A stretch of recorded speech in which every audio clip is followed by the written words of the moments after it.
अबू दाऊद कमरे में दाखिल हुआ। उसकी उम्र 45 या 50 साल के लगभग मालूम होती थी। शक्ल व सूरत से और रंग से वो अरबी और हस्पानवी नस्ल से मखलूत मालूम होता था। उसकी दाढ़ी आधी से ज़्यादा सफ़ेद हो चुकी थी, लेकिन उसके चेहरे पर नौजवानों की सी ताजगी थी। वो स्याह जुब्बा और सफ़ेद अमामा पहने हुए था। अबू दाऊद ने आगे बढ़कर पहले बादशाह और फिर मलका के हाथ को बोसा दिया और 2-3 कदम पीछे हटकर अदब के साथ खड़ा हो गया।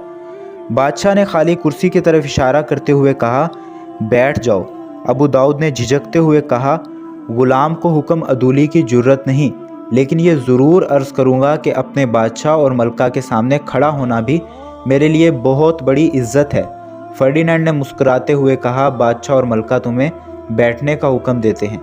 ग़ुलाम को सरताबी की मजाल नहीं, ये कहकर अबू दाऊद कुर्सी पर बैठ गया। फर्डिनेंड ने कहा, अबू दाऊद हम ये समझते हैं कि कुदरत के इशारात तुम पर हमारे मुक़द्दस राहबों से पहले ज़ाहिर होते हैं। हम तुम्हारी ज़हानत का एक और इम्तिहान लेना चाहते हैं। बताओ वो मुश्किल जो आज हमें दरपेश है क्या है? अबू दाऊद ने जवाब दिया, अगर ग़ुलाम अपने आका के सामने अपनी मामूली अक्ल व दानिश का मुज़ाहरा करे तो ये भी एक गुस्ताखी होगी।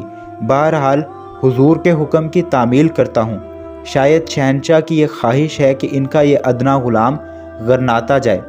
फर्डिनेंड ने कहा, अगर तुम एक राहिब का लिबास पहनकर हमें ये जवाब देते तो हम इसे तुम्हारी रूहानियत का करिश्मा समझते, लेकिन हम जानते हैं कि तुम अपनी अकल से ज़्यादा किसी चीज़ के कायल नहीं।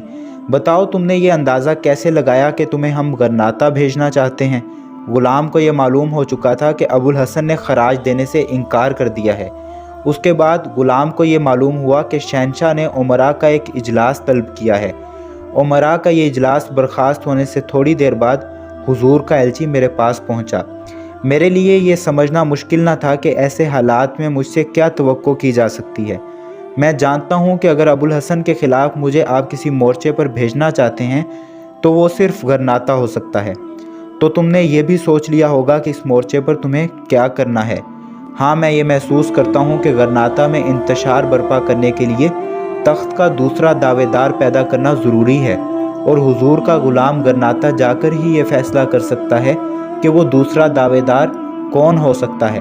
अज़्ज़गल के मुतल्लिक़ तुम्हारा क्या ख्याल है? अज़्ज़गल के मुतल्लिक़ मेरी ये राय है कि वो हर हाल में अपने भाई का साथ देगा। लेकिन क्या? मैं वसूक के साथ नहीं कह सकता।